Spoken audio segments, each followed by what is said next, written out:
여러분 안녕하십니까? 허슬똑띠입니다. 이번 스토리는 실화인 초록 물고기와 바다라는 이야기를 각색한 것입니다. 가슴을 뭉클거리게 만드는 사랑 이야기를 전해드립니다.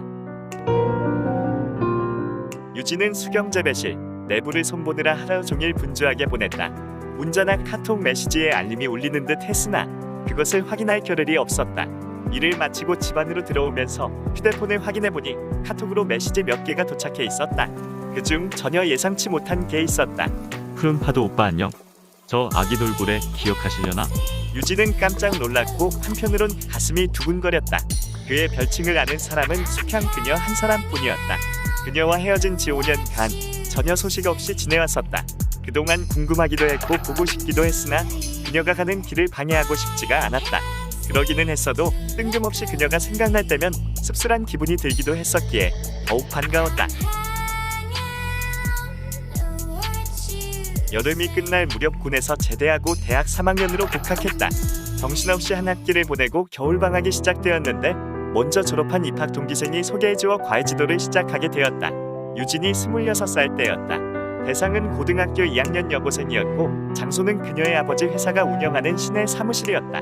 얼굴도 예쁘장하고 심성이 고운 17세 소녀였다. 이름은 진숙향. 마음씨만큼이나 아름다운 이름이었다. 유진은 열성을 다해 그녀를 지도했는데 어느 순간부터 그녀가 자신을 바라보는 눈길이 예사롭지 않음을 느꼈다. 그게 상당히 부담스럽기는 했지만 마음을 다잡고 지도에 더욱 신경을 썼다.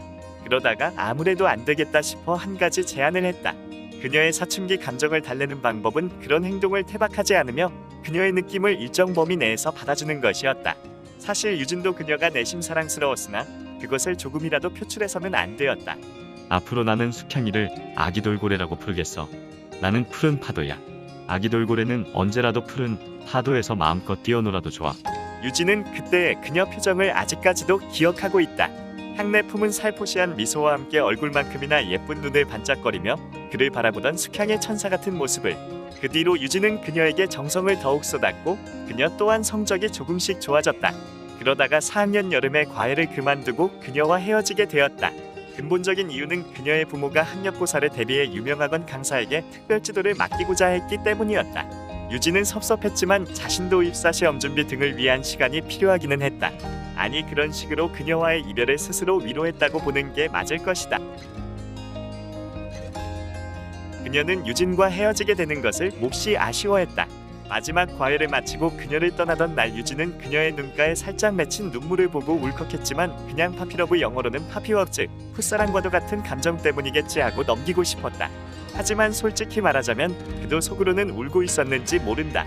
대학교를 졸업한 후 대기업에 취직하여 직장 생활을 하던 유진은 아버지가 몸져 놓으시는 바람의 농사일을 이어받아야 했다. 고향으로 내려오기 전 현대식 농법을 공부했고 그가 결정한 것은 수경재배였다. 그는 전문기관의 조언을 구하거나 스스로 연구하면서 농사에 골몰하던 중이었다. 그녀로부터 연락이 온 뒤로 그녀와의 카톡 대화가 계속되자 유진은 옛 감정이 새록새록 되살아나 갈수록 점차 발전하더니 그녀를 향한 깊은 애정으로 변화해갔다.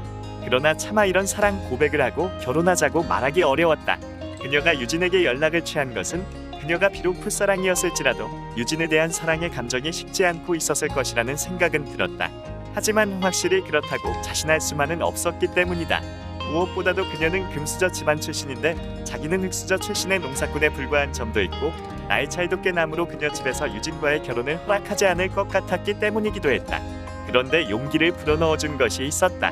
그녀의 말투에서 어릴 적 파피러브와 같은 그런 감정이 아닌 성숙한 여인으로서의 애정이 느껴지기 시작했다는 점이었다. 한데 궁금한 게 있었다.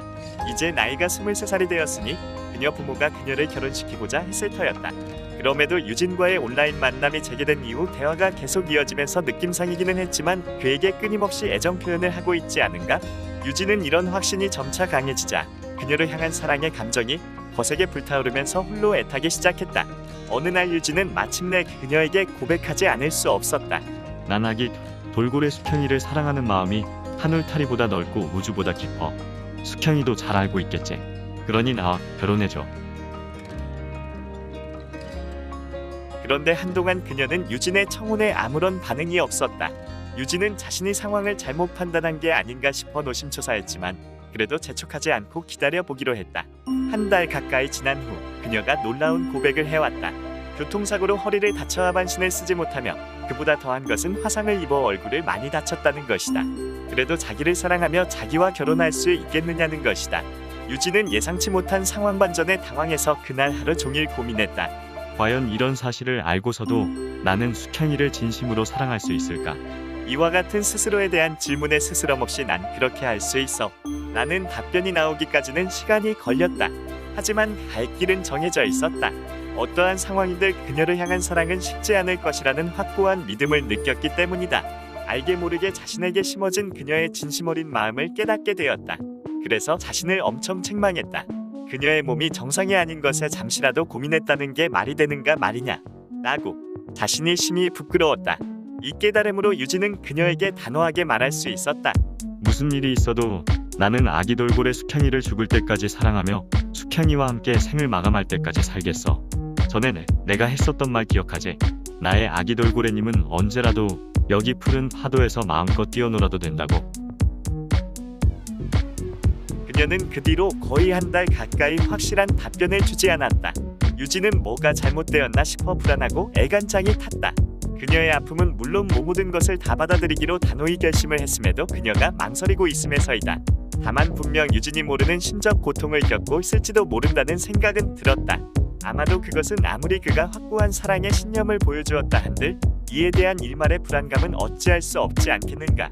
그것은 유진이 사고로 다친 실제의 그녀 얼굴을 보고 그만 돌아설지도 모른다는 두려움일 것이다. 그래서 유진은 다시 그녀에게 다짐했다. 숙향이를 처음 만났을 적부터 나는 알게 모르게 숙향에게 향한 사랑을 느꼈었지. 더구나 이제는 그 사랑이 돌이킬 수 없을 만큼 깊어졌기 때문에 숙향이가 불편한 몸이 된 것을 걱정할 이유가 전혀 없어.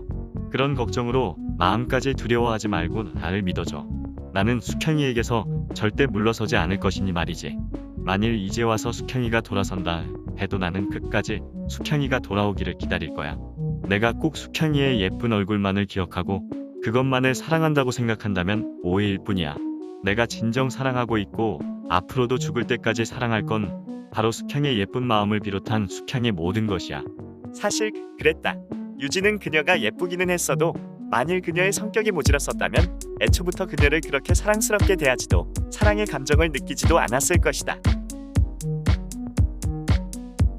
며칠 후 그녀는 울음이 섞인 어조로 답해왔다. 저도 오빠를 사랑하지만 오빠가 저를 보고 나서 실망하여 뒤돌아설까봐 너무나 두려워요. 그래서 오빠의 사랑을 받아들이기 어려워요. 오빠가 돌아서면 저는 더욱 괴로워서 더 이상 살 수 없을지도 몰라요. 유진은 다시 그녀를 설득했다. 하지만 숙향이는 나를 진정으로 사랑하고 있기 때문에 나에게 연락했을 것이라고 확신해.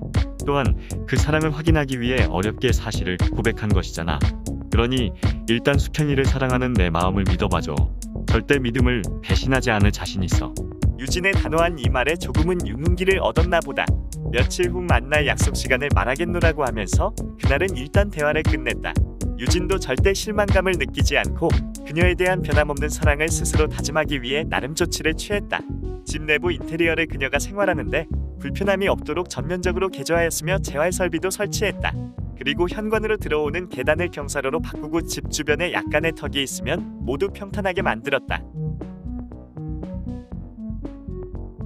드디어 그녀와 만나는 날이 되었다. 유진은 그녀에게 별명을 지어주던 날 그녀에게서 풍겼었던 풋풋한 내용과 눈웃음을 기억하면서 초조히 만나기로 한 장소에 미리 나가 기다렸다. 그와 마찬가지로 그녀도 마음이 설렜던 것일까? 약속 시간이 되려면 아직 멀었는데 저만치서 한 중년 여인이 가드해주는 전동카트가 나타났다. 유진은 기다리지 않고 달려갔다. 얼굴을 스카프로 가렸지만 숙향임을 직감했다. 그는 얼굴도 확인하지 않은 채 들뜬 목소리로 우리 아기 돌고래 라고 하며 그녀를 덥석하나 일으켜 포옹했다. 함께 온 여인이 예기치 못한 그의 행동에 당황해서 어찌할 바를 모르고 두 사람을 바라만 보고 있는데 순간 그녀의 다리가 힘있게 땅을 딛고 서는 게 아닌가. 그런 모습을 확인하자 여인은 소스라치게 놀랐다. 숙향 역시 환호를 지르며 스카프를 벗어던졌다. 그녀의 아름다운 얼굴이 고스란히 드러났다. 오빠의 사랑이 저에게 기적을 안겨주었어요. 저 이제 제 힘으로 땅을 딛게 될 수 있게 되었어요. 고마워요 오빠. 이 말과 함께 그녀는 유진의 품에 안겨 눈물을 펑펑 쏟았다. 그러면서 울먹이며 말했다. 죄송해요. 처음부터 얼굴에 화상을 입었다고 속이려던 것은 아니었어요. 다만 오빠가 진정으로 제 영혼까지 사랑하는 사람이란 걸 확신하고 싶었을 뿐이었어요. 유진은 가슴이 벅차올라 수평을 더욱 힘차게 껴안으며 두 사람의 사랑을 축복해준 우주의 신께 감사의 기도를 올렸다.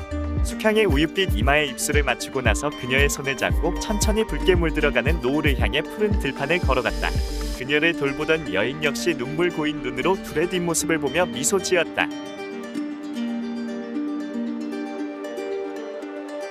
위 이야기는 초록 물고기와 바다라는 실화를 각색한 스토리입니다. 이렇듯 영혼 깊은 곳에서 우러나오는 사랑은 위대합니다. 소중한 인연을 맺어주고 기적을 일으킵니다. 가슴 깊이 느껴보시고 그런 사랑을 경험해보세요. 오늘도 청취해주신 여러분께 감사드립니다. 오늘 하루도 생애 최고의 날이 되시기를 기원합니다. 허슬똑띠였습니다. 좋아요, 구독은 제게 힘이 됩니다.